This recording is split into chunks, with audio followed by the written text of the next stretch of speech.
Hello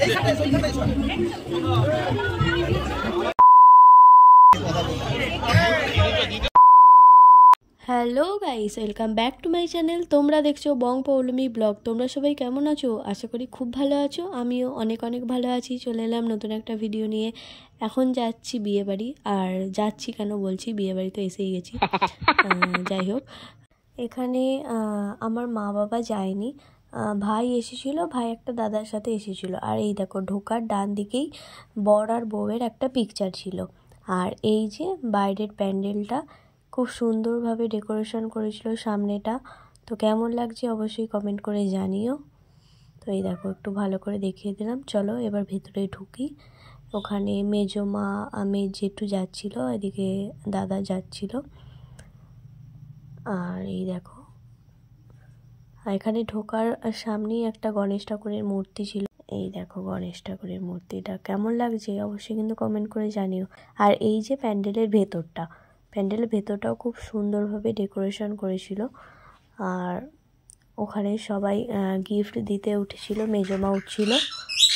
আর আমি voice দিলে এই যে আমার পাখিটা কেন যে এত চেঁচায় বুঝতে পারি না। আর তোমাদের তো বলাই হয় না আমি কার বিয়ে বাড়িতে এসেছি। আমি এসেছি আমার বাবার পিসির ছেলের বিয়েতে। আমার দাদা হবে, তো ওদেরই বিয়েতে এসেছি। ভাবতে পারছো তো কত বড় সম্পর্কটা। এই মাসে কে কে বিয়েবাড়ি খেলে জানিও কিন্তু। আমি তো একটা বিয়েবাড়ি পেয়েই গেছি, দীর্ঘদিন বাদ একটা বিয়েবাড়ি পেলাম। সেই লাস্ট বিয়েবাড়ি গেছিলাম হচ্ছে মায়ের দিদার বাড়িতে, সেই ব্লগটা তো তোমরা দেখেইছো। তো তারপর নেক্সট বিয়েবাড়ি হচ্ছে এইটা। আর ওইটা হচ্ছে ছেলের বাবা, মেজমা ওখানে কথা বলছিল দাঁড়িয়ে দাঁড়িয়ে। তারপরে একসাথে সব গ্রুপ ফটো তোলা হচ্ছিল।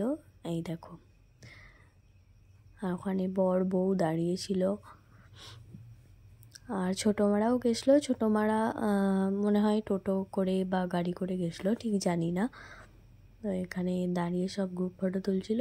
আর এদিকে কাকা, আমি, জেঠু সবাই মিলে, এই ব্যাকগ্রাউন্ডটা না খুব সুন্দর ছিল, ওখানটা দাঁড়িয়ে আমরা ছবি তুলছিলাম। আর এই দেখো পুরো প্যান্ডেলটা তোমাদের ঘুরিয়ে দেখিয়ে দিলাম। আর আমার পেছনে তান্দুরি চা মানে স্টল বসেছিল। আর এই দেখো পিছনের ব্যাকগ্রাউন্ডটা কি দারুণ লাগছে, দারুণ ছবি উঠছিল। একটাই ছবি তুলেছি। আর ওই দেখো গোপাল ভাঁড় সেজে আসছে, আমাকে দেখে আবার কেমন করবে। তো এইগুলোই দেখতে বেশ ভালো লাগে। তো দেখুন আমি ওর ভিডিও করছি, আমার দিকে দেখছে ওখানে দাঁড়িয়ে দাঁড়িয়ে। আর কি করে এত গরমে পড়ে থাকে ওগুলো কে জানে। আর দেখো কেমন করছে আমাকে। তবুও শীতকাল বলে তাই, গরমকালে যারা এরকম সাজে তাদের কি যে কষ্ট হয় সেটাই মানে ভাবার বিষয়। ওখানে একটা বাচ্চা ছেলেকে ভয় দেখাচ্ছিল। তো তারপরে একটু স্টার্টারে এলাম।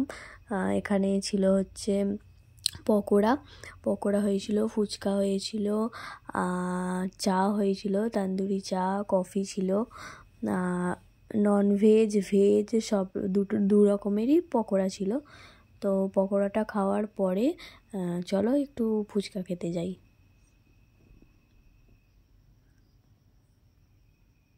এই দেখো, তো ফুচকাটা খেয়ে নিই, তারপর তোমার সাথে কথা বলছি।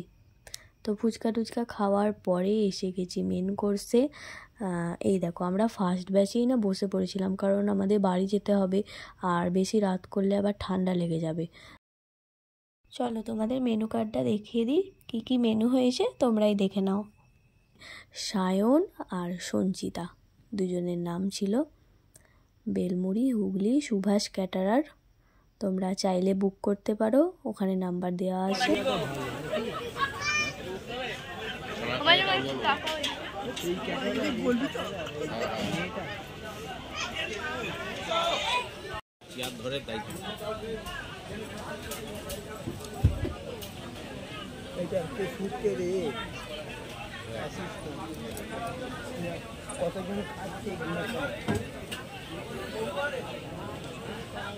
তো প্রথমে স্যালাড, সস আর ফিশ কাটলেট দিয়ে দিয়েছিল।